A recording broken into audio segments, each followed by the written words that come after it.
Well, good to see everyone. Obviously, today's an exciting time as we move forward with the 22 Bobcats. This team, for all intents and purposes, started that day in Frisco when we were in the locker room, and our guys had a week off following that game, and came back, that next week ready to roll. And we had 8 weeks in the weight room, and our guys really worked hard. They really focused on just that portion of time, that segment, and Coach Herron was with them for the most part, and really pleased with our efforts, really pleased with just the progress we made. And I think we certainly have some residual effects, injuries, surgeries that go into January and February that will linger through spring ball, but we also have the benefit of all our young guys that weren't playing on those Saturdays got to practice all the way through December, and they got an opportunity to lift with Coach Herron all the way through December and into January. And those are the things making a playoff run like we did that are the unseen benefits. And our younger guys, I think they're further along than they would be typically. Our older guys, very determined to continue to take this football program forward. And we lost some really good players. The number became 17. Zach Red, who was a starter on the offensive line, has chose to graduate this semester and be done. So it ended up being 5 starters on each side of the football. Some very good players and some very good leaders and guys that have left a lasting legacy here at MSU. But we're excited about the guys we do return.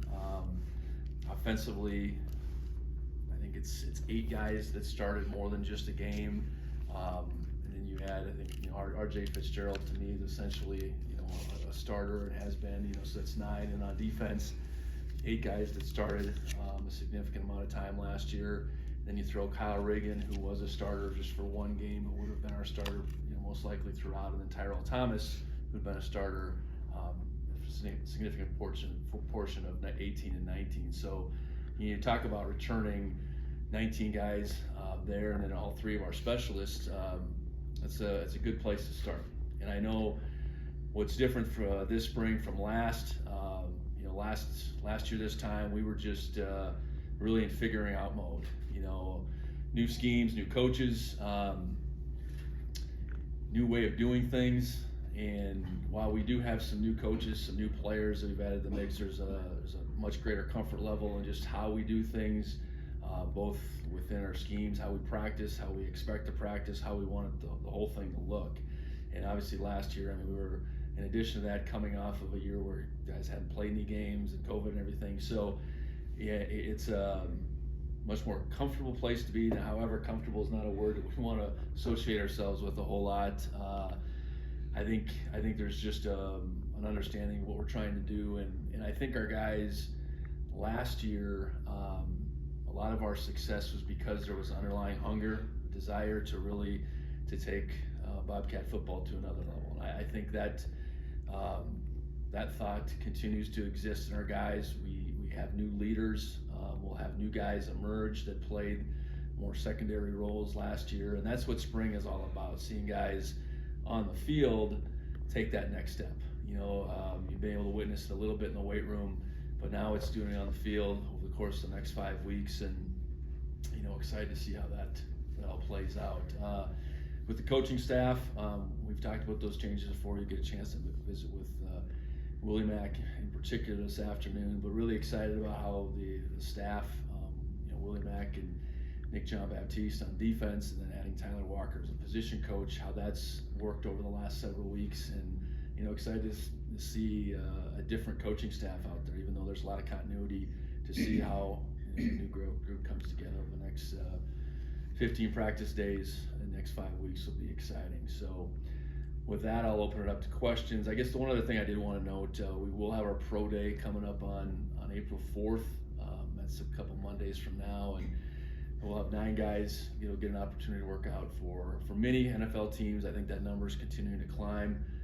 Obviously, Troy's success over the last couple months has caught everyone's eye, and I know, guys like Lance and Lewis and Daniel and Amon Andre had chances to play in All-Star games, and there's other guys in addition to that. Like I said, there'll be 9 guys getting a chance to work out, so that's on the horizon as well.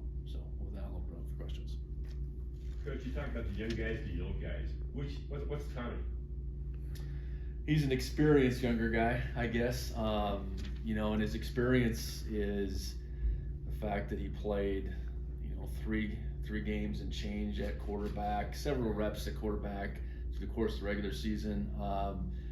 He played in every game, in some facet. So, I think he's got a ways to go quarterback-wise to continue to develop. But I think as a leader within our team, a guy that understands how things need to be done, I definitely think that he's a guy that we will continue to lean on, and this spring will be really important to him. And his health is improving. He's going to be able to do most everything he needs to do from a quarterback position to continue to grow.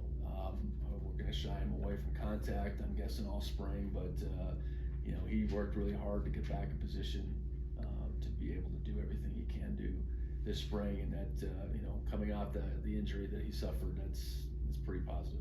Kind of a two-part question, but can you just talk on Sean Chambers joining, obviously, that quarterback room, and what you're hoping to see throughout spring ball between him and Tommy, and maybe that competition? Yeah, it's competition, but it's also about them being able to learn from each other.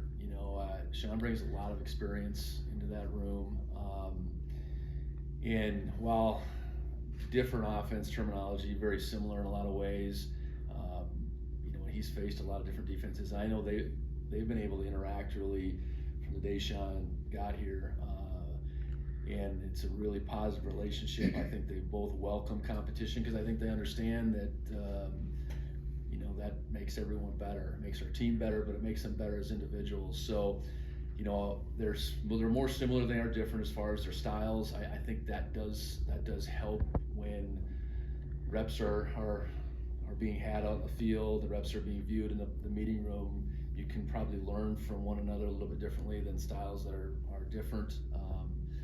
But no, I think long-term wise, being deeper at that position was a priority. Having competition in the off-season was a priority. And I think the good thing is we got a room of guys that welcomes it. And, I'm excited to work with Sean again, see him on the field. It's obviously been a while for me, but we're excited to see Tommy continue to grow and his upside. I think we've just scratched the surface of what he can do at the quarterback position with how he played in December. Coach, if you could you kind of elaborate on those similarities you see between Sean and Tommy? Well, I think it's a mobility that they both bring. The easy thing to look at is the quarterback run game. I think they've both been very successful in that. But I think the mobility and the ability to extend plays, and then they're both very capable passers. And I think was certainly the underrated portion of Tommy's game. That was a big question mark as he played here and there throughout the season. I think he answered a lot of those questions, the second 2 playoff games in particular, but there's room for growth there. There's consistency.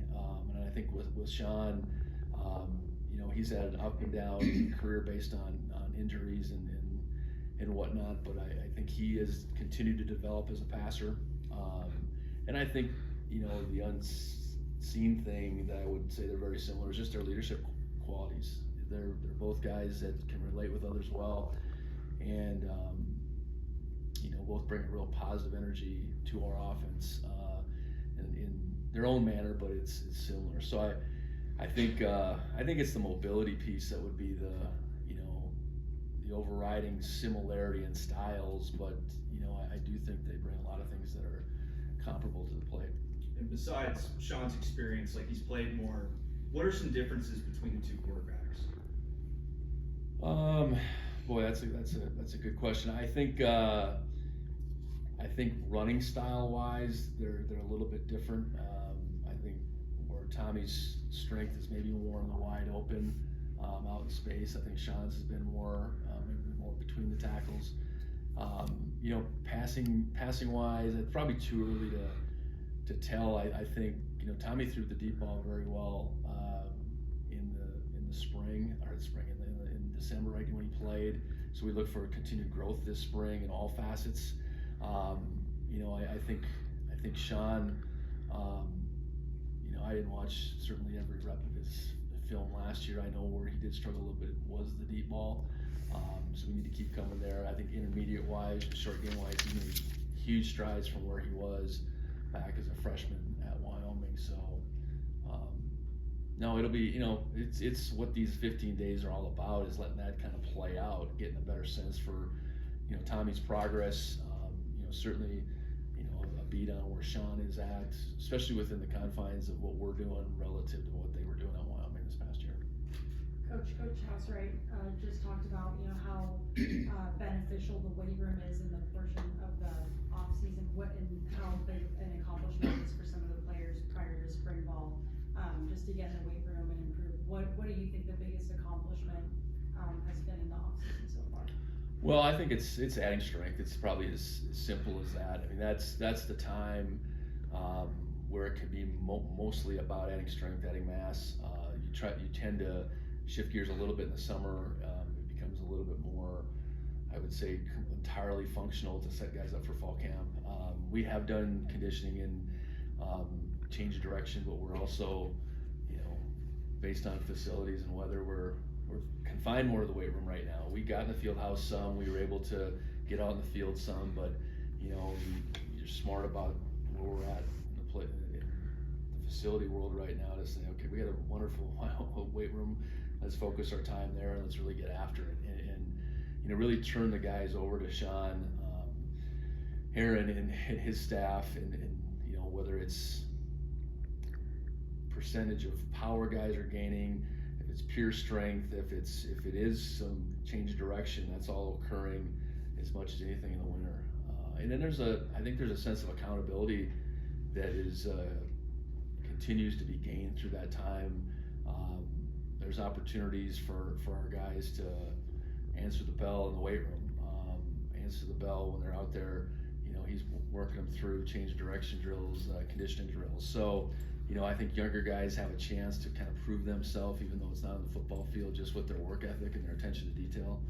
So a very important time, and I appreciate our guys just focusing on that time, not looking ahead to spring ball, just saying, okay, what do we have to do within this 8-week period? And they, you know, I think tackle as much as we wanted to. You guys, Outside of the weight room and off the field, did you guys do any fun bonding activities together? Pretty much let it be about the weight room. You know, the one thing that Coach Heron did, we had voluntary time on Saturday, and there was a couple Saturdays back to back where they had a basketball tournament. They picked teams. I will say it wasn't the prettiest basketball, but it was a shift of gears while still being able to see guys move and change direction and get some conditioning in. That was a few weeks ago. We do have a few guys that can play, but we have far too many that can't play, I would say, at this point. But they picked the right sport, I think, by and large. But that was probably the one thing. You know, I think it's good for our guys to be in an 8-hour mode. You know, we went beginning of August through beginning of January in a 20-hour mode, and that's so we can have them 20 hours a week, and to be in an 8-hour mode where that's kind of our mandatory time, I think was healthy. who's the best player?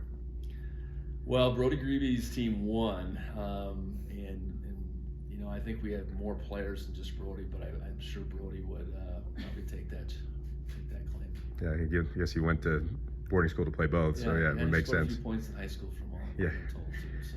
Do you guys have some kind of specific guys that you think will fill in for those vacant offensive line spots, or is it a pretty open competition right now? You know, I would say it's pretty wide open. I think the good thing about what occurred at the tackle position with TJ going down is Rush Reimer got an extensive experience and really did well with that.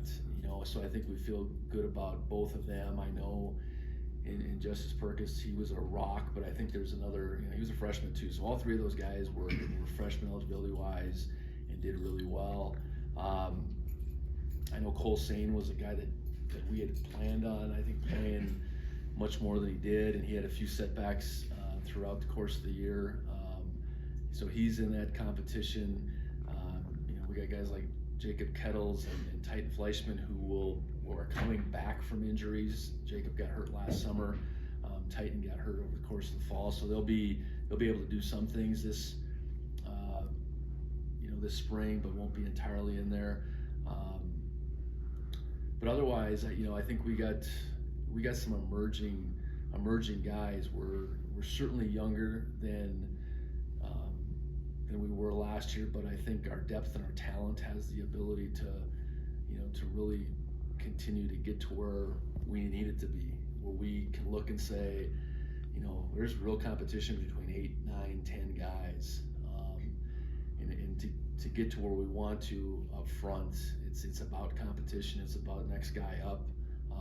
And while we were able to accomplish some of that last year with Justice stepping in and Rush stepping in, we need to continue that to grow, while losing 3 guys like we did.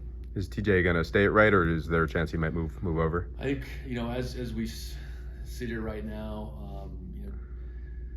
I think we'll ultimately keep him at right. Rush was the swing guy before. He was the guy that practiced both, I guess.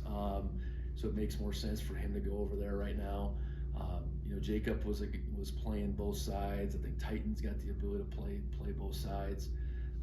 So yeah, and TJ's coming off of an injury kind of filled December, late part of the season, so some of those issues are lingering with him a little bit, but really like the progress he made, and I think we're much more potential at the tackle position for that depth, and not having to move guys inside and out than we really would have had to last year. I think Taylor played a game at tackle last year, and Lewis had that ability to go inside and out, but I think we got a chance to be deeper just with tackles, which is exciting. And 2-part question just on Troy Anderson, and obviously how challenging will it be, or what guys you think might be able to fill in for his spot, and then just how cool has it been to see him run a 4.4 and rise up draft boards? Yeah, the first thing, for him to show up at the Senior Bowl and do the things he did within the course of that week, climb the ladder, so he checked that box and then some, and then to go to the combine, and he was the first linebacker out of the blocks, first in line, and run that 4.4. 2 ultimately, I think, is what they gave him. I don't think it shocked any of us. I think we thought he could be around 4.5, but to break that and do that consistently, and then I know because he was first in line, it seemed like all his position drills got cut off that day, but I know he did really well there. He did really well in the interviews. He did really well in the medical side of things too. So, you go through that off season, and if you have that ability to be in the Senior Bowl, the combine, and your pro day, you want to check all those boxes off, and he's got 2 of them checked off, and then some, and he's going to bring a lot of attention to Bozeman on the 4th, and where he ends up getting picked, I'm not sure, but I would say it's higher today than it was when our season ended. And I think that's the great thing about Troy, though. He put together a 15-game season where he was all over the place. It's not just his 40, it's not just his broad vertical jump, whatever. It's his play that you put those 2 things together, and I'd still say, sky's the limit for him. What was your other question? Oh, just like the linebackers who are kind of going to replace him. Well, talking about linebackers, Callahan O'Reilly had a really good season last year, and he played through some things at the end. He had off-season surgery, so Callahan won't be out there this spring, but Callahan was a second-team All-Big Sky performer for good reason, and I know there's another level of play for Callahan. So that's where it would start, and Callahan played Mike in the spring, Will during the season, so he gives us flexibility. Nolan Askelson was really playing well, and was really spelling both guys when he got hurt. So we get Nolan back in that groove, and he's healthy now. He did play special teams in the championship, so he was able to get himself back and get reps through that time. I think that was helpful for Nolan to get back on the field in December. And then we had both Alex Johnston and Danny Willie LaKepa that came in and played when needed. They both did some things really well, and I think they both, as young guys, there's areas to improve. I think for Alex, it's continuing just to get bigger, and I think he's done that. He's one of those guys that looks different now than he did at the beginning of January. And Danny's just getting more and more experience. That was, Danny's got some real ability. He really showed up well in special teams. So I'd say it kind of starts with those three guys, in addition to Callahan, all guys that had some game experience. But we need to continue to build behind those three guys as well. Was Callahan's? Callahan, who also won't be practicing.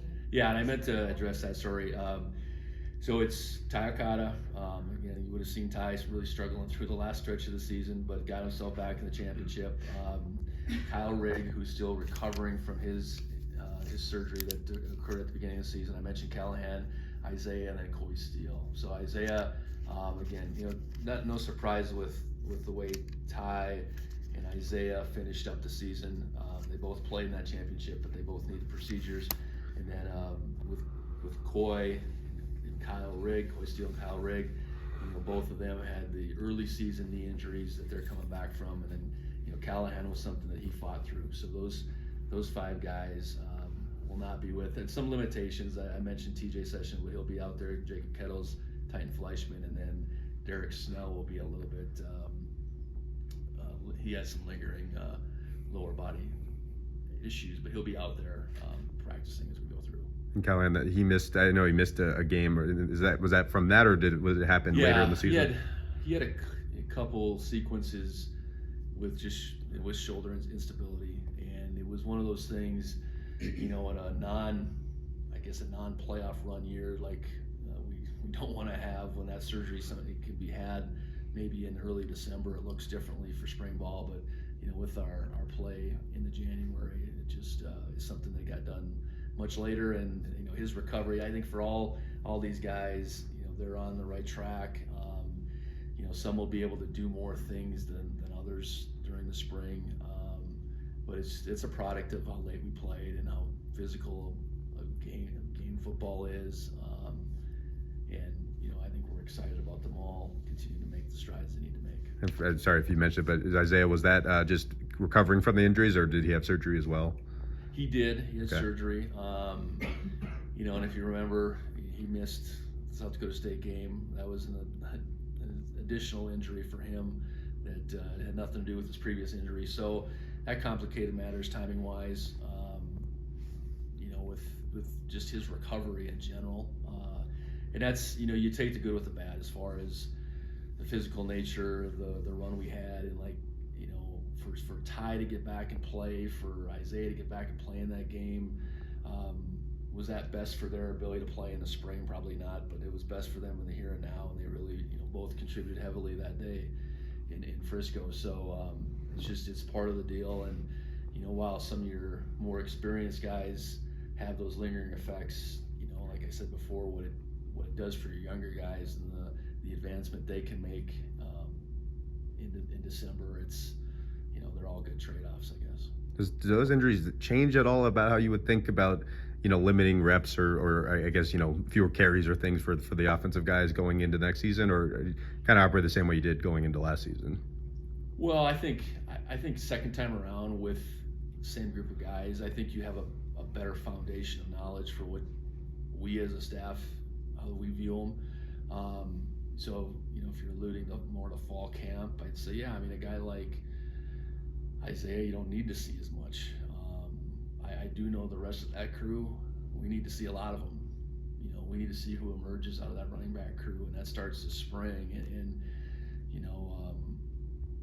we need to see who can break tackles, and we need to see who can make tackles. Now, the guys that we know that can break them and can make them, we don't need to see them as much. I think that's probably the best way to answer your question. Where last spring, I think we were trying to figure out what any of these guys can do, period. And so I think spring from that point of view looks a little bit different, and fall might as well. I know you kind of mentioned it up top, but what have you kind of seen so far from some of those new coaching hires? That's a good question. I think first off, I've worked with Willie Mack before. I knew he would he'd really bring that group together in short notice. He'd worked with Sean Howe before at Dixie State, and they were familiar with each other back to USC. I think there was a familiarity through some different guys with Nick, and they just really blended well, and you know, Bobby and Kyle as the holdovers, what they bring is knowledge of being here, both as coaches, and in Bobby's case, a player, knowledge of the scheme and how our personnel played within that scheme last year.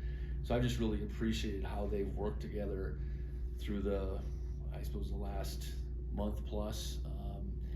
And then Tyler Walker was a pretty easy transition on the offensive side. You know, Tyler was working primarily on the recruiting side, but did sit in and served as an offensive analyst for us for this last season. So, you know, that transition was pretty seamless. On the coaching side now, he hadn't had the same interaction with players, and that's been, you know, really positive at this point as well.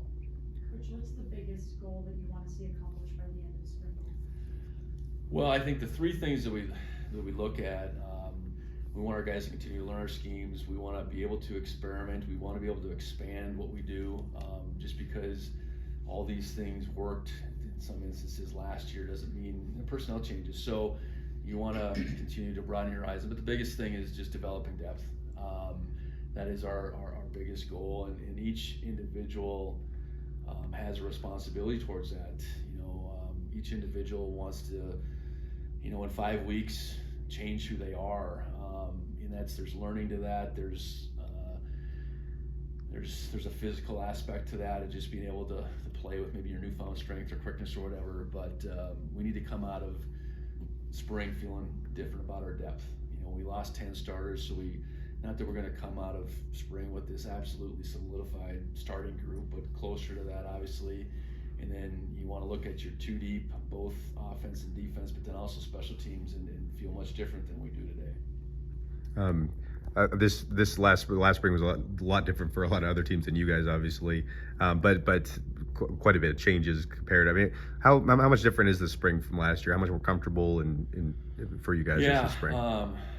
You know, the model of how we're doing things, the 15 practice over 5 weeks, that schedule is very similar, but where we are in the grand scheme of things, you know, we didn't have to meet this morning and remind everybody where they need to go at practice. And even last year, we were still going back and forth from the field house. We were meeting all over in the field house. You know, that was disruptive to say the least. So I think there's, beyond just our guys understanding what we're doing and what we're how we're doing it, I guess, just all the practical things are, you can apply yourself to football much more than just organization and those type of things. And we didn't have the 8 weeks last year in front of spring ball. It was a pretty shortened, you know, end of February, beginning of March, Coach Herron trying to slap it together the best he could. So I think we're in much better condition. I think we're stronger, which you typically want to say being stronger leads to better, you know, better health.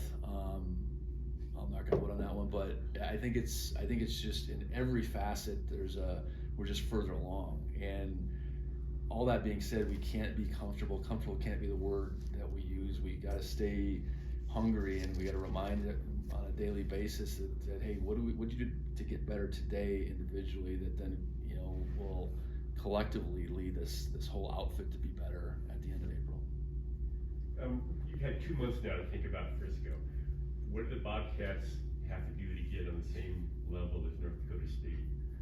Well, I think the first thing and the hardest thing is you got to get back to that point. You know, just because we were there, we can't just snap our fingers and get back there. So it's about recalibrating and starting over. But I think just as far as, you know, playing on the field, we need to continue to develop, you know, our size and our strength, our depth. You know, we were a tad bit shorthanded that day, considering where Chase Benson was at, but on the defensive line, I think that's a position we need to continue to get bigger and stronger. We gave up a lot of size that day. I think that's the most obvious thing, but I think it's just it's that mindset that I know North Dakota State has had now for over a decade. Is I know those guys go right back in the weight room, and I think they were even a week before us, and they're on to the next thing. And I do think our guys have approached this 8 weeks like that. you know, just because you accomplished something once, it doesn't give you, you know, that free ticket. So I think it's a mindset thing, and in addition to some of just, I think, the physical things that were maybe obvious that day. Just How was Willie Mack fitting in with the other coaches? Very well, yeah. And I knew that would be, you know, an instant strength. I mean, his experience is one thing, but he's just he's a great person who has great energy that gets along with everybody. I think he's worked at different levels and different capacities, so I think he certainly gets, you know, hey, in this defensive staff room, hey, everybody's input matters, and certainly when you know, I spoke to guys like Bobby and Kyle who bring that wealth of knowledge here relative to Montana State. His you know, having worked with Sean Howe before, I think you know, he's established continuity right from the get-go, and that's kind of who he is, and I think that then has certainly gone throughout the whole staff as well. Have the players taken a liking to him? Yeah, I think so. You know, he's had a chance to meet with all the defensive players, the secondary in particular, but individually with all the defensive players. It was great to see him. You know, we did some position drills, conditioning stuff yesterday, so that's really the first time our coaches have kind of led anything. You know, it was great to see his energy out there, and you know, way different than Coach Banks, way different than Freddie personality-wise, and that's okay. They both have, you know, they know their strengths and how they go about things, and you know, I think our guys have really adapted well to the change, and Willie Mack in particular. Do you see similarities between him and Coach Banks? Well, I think there's the detail-oriented way of coaching defense, coaching secondary play that is very similar. And you know, Freddie played for Willie going way back to Freddie's first year at NDSU, and Freddie has looked at Willie Mack as a mentor all the way through. So I think there's some obvious just how to do things, but their approach and who they are as people, I think is different. But that's kind of the way coaching should be. You know, there's no. You got to be yourself, and if you coach to a certain standard as far as what you expect out of players, what you communicate differently, all that. That's just the way one person is versus the next person. And what does Willie Mack expect out of his players? Well, you know, I think he wants to keep things as simple as possible, so our guys can play as fast as possible, know what they're doing, and will be sound. I think his mindset is very much in line with how I see defensive football. You give guys as much as they can handle, play to their strengths, so they can just go and play as fast as possible. And I think the results that we had last year were based on that approach, but how we get to those same results this year might look a little bit different because we got some different personalities coaching, but we also have different guys that we are trying to highlight as far as, you know, who are going to be our playmakers. And that's what this spring will be about. And I think having proven guys like Ty and Callahan out of there, I think is okay, because it gives more opportunity for guys to emerge.